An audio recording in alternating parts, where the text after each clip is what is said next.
ভোলা জেলার বেশ কিছু কলেজের নাম পরিবর্তন করেছে শিক্ষা মন্ত্রণালয়। দীর্ঘদিন ধরে ব্যক্তি নামে চলা এসব কলেজ এখন নতুন নামে পরিচিত হচ্ছে। চলুন এক নজরে দেখে নেই ভোলার কোন কোন কলেজের নাম পরিবর্তন হয়েছে আর কোনগুলো এখনো আগের মতোই রয়ে গেছে। বাংলাবাজার ফাতেমা খানম ডিগ্রি কলেজ, নতুন নাম বাংলাবাজার ডিগ্রি কলেজ। তজুমুদ্দিন হোসনিয়ারা চৌধুরী মহিলা কলেজ, নতুন নাম তজুমুদ্দিন মহিলা কলেজ।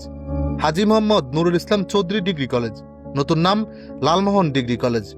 নুরুন্নবী চৌধুরী মহাবিদ্যালয়, এখন থেকে বদরপুর মহাবিদ্যালয়। আব্দুল ইসলাম জেকব কলেজ, নতুন নাম ওসমানগঞ্জ ইউনাইটেড কলেজ। অধ্যাপক নজরুল ইসলাম কলেজ, নাম পরিবর্তন করে রাখা হয়েছে চেয়ারম্যান বাজার আইডিয়াল কলেজ।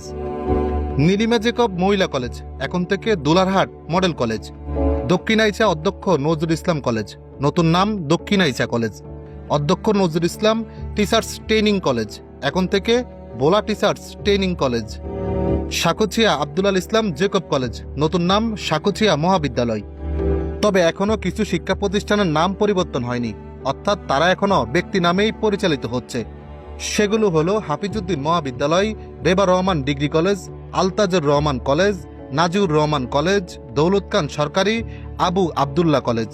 এই নাম পরিবর্তনের তালিকায় যে সকল কলেজ রয়েছে সেগুলোর প্রায় সবগুলোর নামই ছিল কোনো না কোনো রাজনৈতিক ব্যক্তির নামে।